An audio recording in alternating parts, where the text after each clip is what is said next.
다음은 농업 공약입니다.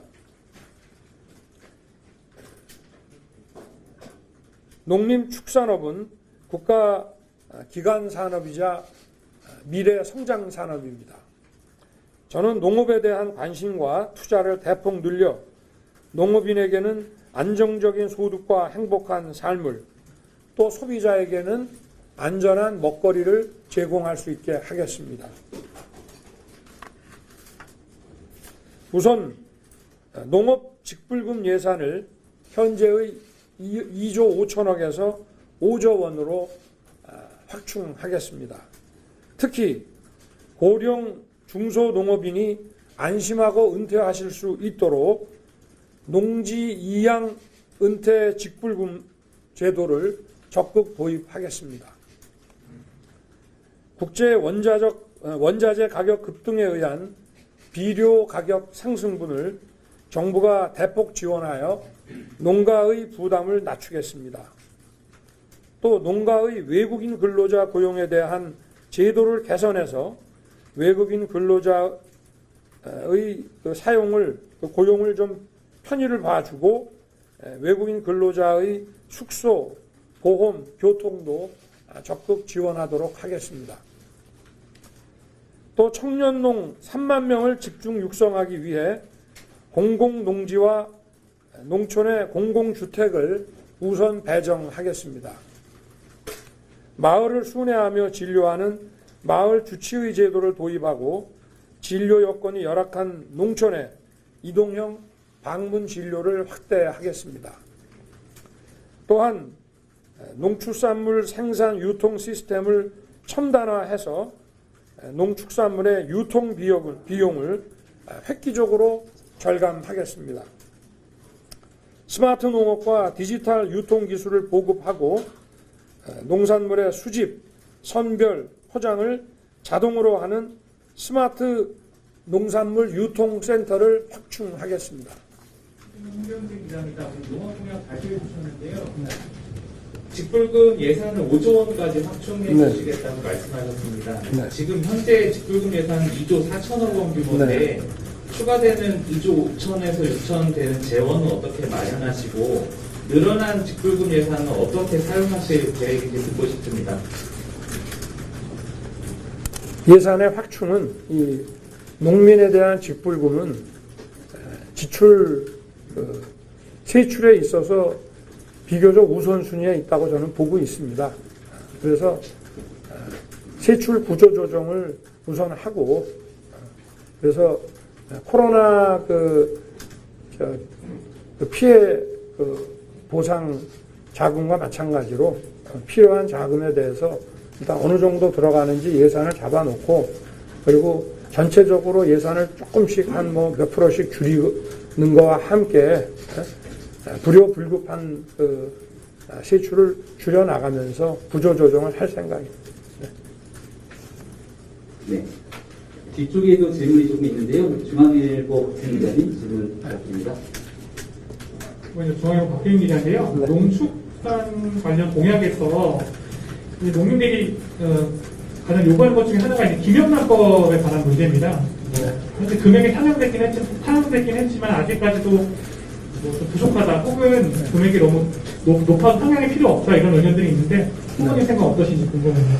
저도 농축수산물에 대해서는 좀 우리 명절에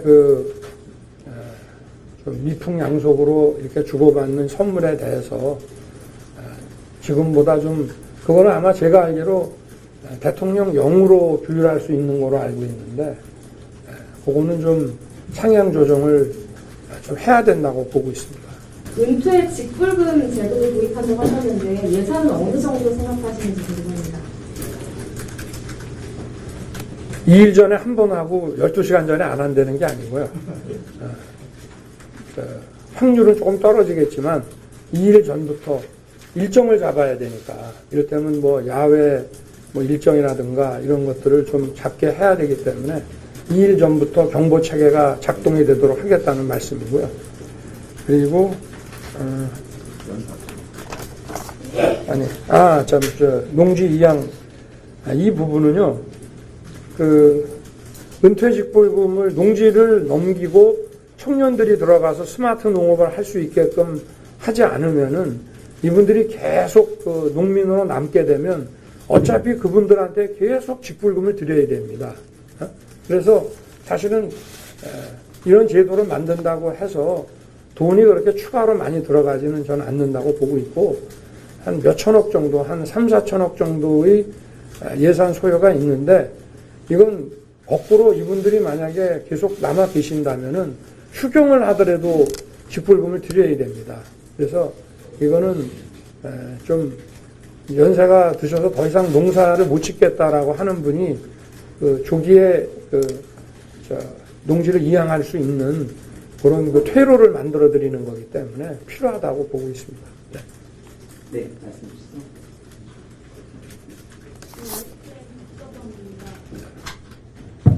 쓰레기 처리 열분의 방식에 대해서요. 네. 과거 지자체에서 시범 운영됐던 사례도 있는데 막대한 처리에 한계가 있고 또 안정성이 아직 검증되지 않았다는 우려도 있었습니다. 여기에 대해서는 해결이 된 건지 좀 어떻게 하실 생각인지 궁금합니다. 글쎄 이 기술적인 문제를 좀 설명해 주시죠. 네. 기술적으로 해결이 됐습니다. 이 대표적인 사진이 이겁니다. 이 보시면은 그동안에 재활용할 수 없었던 게 있었습니다. 그걸 하고 나면은 밑에처럼 이게 플라스틱이고 위에 게 종이입니다. 이렇게 분해돼서 이게 탄소만 남는 거고요. 생산된 것이 이렇게 기름이 나오거나 가스가 나올 수가 있습니다. 그리고 이건 유럽에서 대기업들이 많이 가고 있고, 최근에 국내에도 그 중요 3사가, 대기업 3사가 이 시설을 좀 하고 있습니다. 그러니까 이제 그 석유 정제 과정에서 플라스틱이 생성이 되는데 이걸 다시 회로를 뒤로 돌리는 거죠.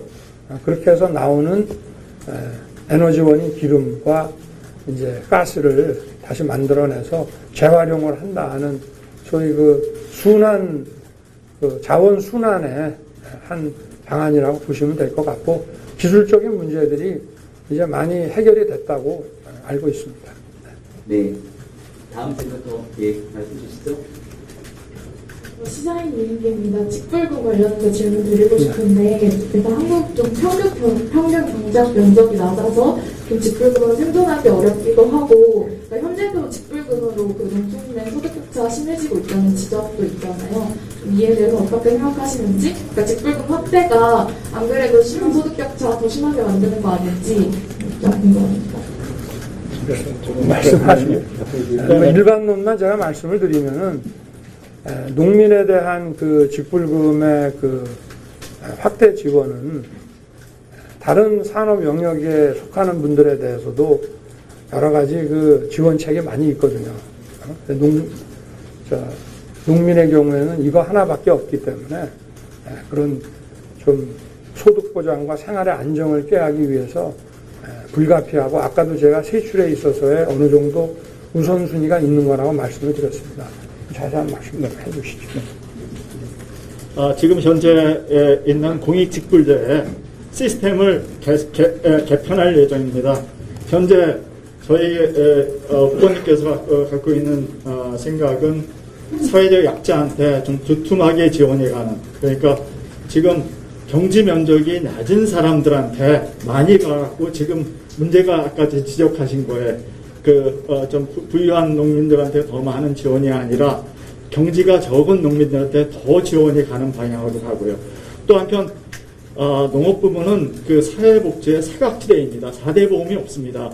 예를 들면 국민연금의 가입률이 35%밖에 안 됩니다. 그래서 나이가 90이 돼서도 농사를 지을 수 있는 환경을 후보님께서 해결하고자 농지 이양 은퇴 직불금을 마련했습니다. 그래서 이제는 그분들이 은퇴해갖고 요양원이나 요양병원에 가실 수 있는 여건을 마련하고자 합니다. 우선 저는 농업 쪽 공약에 대해서 좀 여쭤보고 싶은 것인데, 청년 농을 지원을 할 때 이제 정착금이나 육성교육은 그럼 어떻게 구체적으로 하실 계획이신 건지, 그리고 진짜 농업에서는 1~5년 방문 진료나 필수 의료 분야가 좀 많이 부족한 건 맞는데, 이 부분은 그럼 어떻게 하겠다는 것인지 좀 구체적인 비전을 좀 제시해 주시면 감사하겠습니다. 먼저 말씀하시죠. 청년부터. 네. 그 청년동에 지금 농업 경영자금 지원금이 5년 거치 10년 상환을 했고 3억까지 돼 있습니다. 근데 땅이 20, 30만 원을 하면은 땅 1000평 사면은 할 게 없습니다. 그리고 또 농민들이 다 경정농산만 지는 것이 아니라 가공산업도 하고 새로운 스마트팜도 하다 보면은 자금 수요가 달라지는데 우리가 아파트를 사면은 몰개지론을 주택 대출을 30년 상환으로 하기 때문에 농업 부문에서도 장기 대출이 이루어져 갖고 또 각 청년농의 기술이나 신용 수준에 맞게끔 정책 금리도 조정할 예정입니다. 네. 그리고 또 그 농촌의 의료 서비스 말씀하셨는데요. 농촌의 의료 서비스는 복지 서비스가 사각지대입니다. 4대 보험이 없습니다. 그래서 건강보험을 정부가 지원해 주는데 9만 원 한도로 제한되어 있습니다. 그래갖고 4만 5천 원밖에 최대한 지원받을 수 있는 게 4만 5천 원입니다. 그래서 또 한편 문제는 농촌에 그 필수 의료 분야 내과, 외과, 산부인과, 소아과가 없습니다. 산통을 30분 안에 병원에 갈 수 있는 군이 60%밖에 되지 않습니다. 그러니까 40%의 농촌 지역에서는 몸이 아파도 30분 안에 의사가 갈 수 없기 때문에 그러한 지역, 탈모 이러한 카필리즘한 의료 서비스가 아니라 농촌 지역이나 소외받은 계층의 필수 의료 서비스를 제공하고 또 한편 어려운 사람들한테 이동 방문 진료도 확대해 나가실 계획입니다. 그리고 이제 이 부분은 제가 신년 기자회견 때 말씀드린 공공정책 수가라는 시스템으로 이런 걸 하게 될 때 꼭 공공의료기관이 아니라 민간의료기관이라 하더라도 이런 부분은 정책 수가로서 조정을 할 생각입니다.